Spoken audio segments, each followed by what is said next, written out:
In the year 327 BC, facing the natural walls of the Sogdian rock, Alexander the Great heard a sentence that would resonate through the centuries like the echo of all human challenges.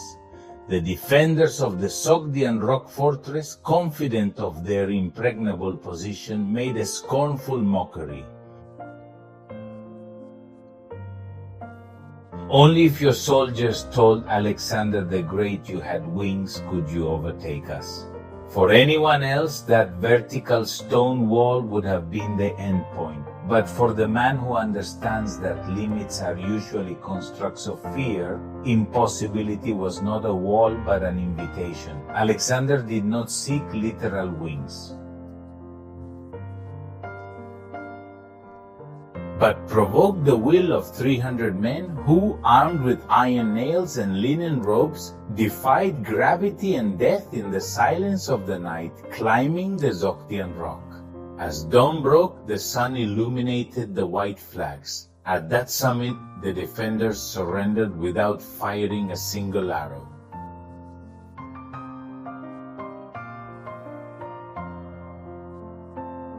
They lost not to an army superior in numbers, but to the determination of those who decided that if the world demanded wings for them to win, they would build them with their own hands.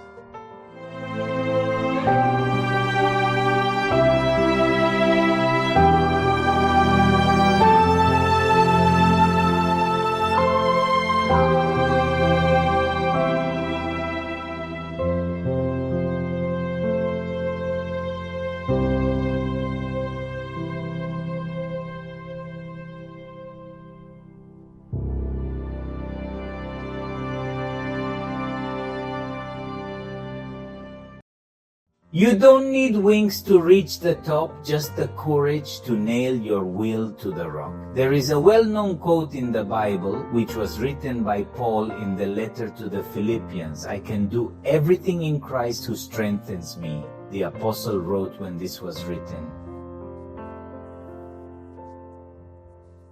The author was imprisoned there in Rome, facing scarcity, suffering, but with deep joy.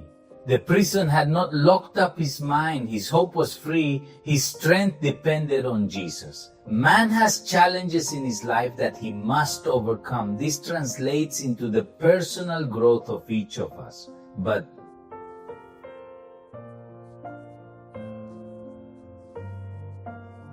what is personal growth? Personal growth is a continuous process of self-discovery and transformation improvement that seeks to improve a person's emotional, intellectual, spiritual, physical, and social life.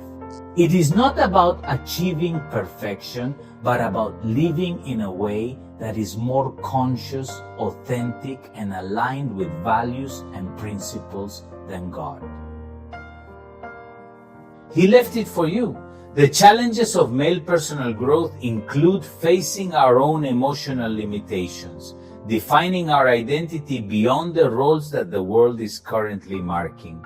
Simply put, it is returning to God's original plan and learning to balance strength with vulnerability. Overcoming them is going to involve self-awareness.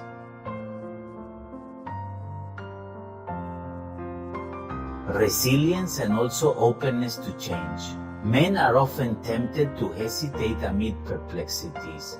There are obstacles that confront you, but just hold on until the end. Put your trust in God and He will clear the way and you will succeed in fighting difficulties.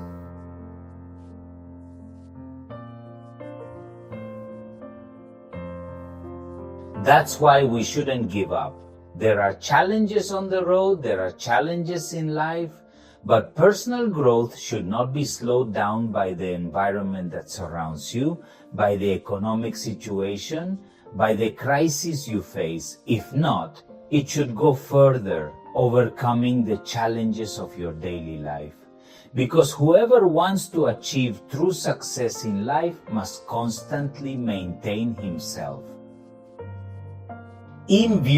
Keep in view that goal worthy of your effort. every challenge is important to grow. And how sad it is that men sometimes have no goal in life. A great American author wrote, "A life without a goal is a living death." What is the consequence then of living without goals or challenges in life?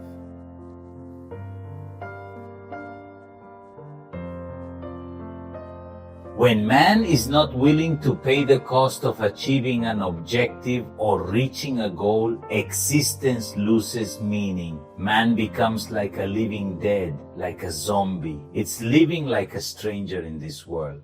In the book of Luke, chapter 15, verses 17 to 20, our Lord Jesus Christ narrates a parable that can be the story of every man's life. The son of a rich man asked his father for the inheritance and squandered everything he had until, without noticing it, he went bankrupt. The bankruptcy of man is not necessarily economic, but also of the soul. Many men have squandered their economic, mental, and physical riches. With the desire to satisfy oneself, to look good, to fit in, and in the end it all ends, friends leave, pleasures end, and what is left in the moment of the worst crisis? That young man who had been rich now became a prodigal on the street, longing to eat even the food of the pigs that he came to take care of. But being there in that condition, he remembered that in his father's house there was plenty. It's the same with you and me, with men. It may be that your goals have led you to moral and spiritual bankruptcy. You may have resources, but there's a void in your existence. It's time to get up. It's time to go back to the Father. It's time to go back to God. Life's challenges often lead us to more impossible ones. Like the Sogdian rock, but also to valleys of absolute humiliation, like the pig field of the prodigal son. Man's greatest challenge is not the external battle against those who oppress or abuse him, but the internal battle against his own failure. The act of the prodigal son, upon returning, was not a sign of weakness, but of supreme courage, because God has placed in the heart of man the desire to overcome himself. And while Alexander the Great conquered the summit with nails and ropes, the rich young man conquered his own ruin with the truth. Returning home after having lost everything requires more courage than climbing a mountain, because it implies admitting that we are vulnerable. But don't forget that you can do everything in Christ. And that he today gives you an order in Joshua 19. Look what I command you, that you try hard and be brave. God is with you in every challenge, but focus on seeking the kingdom of heaven first, and everything else will come in addition.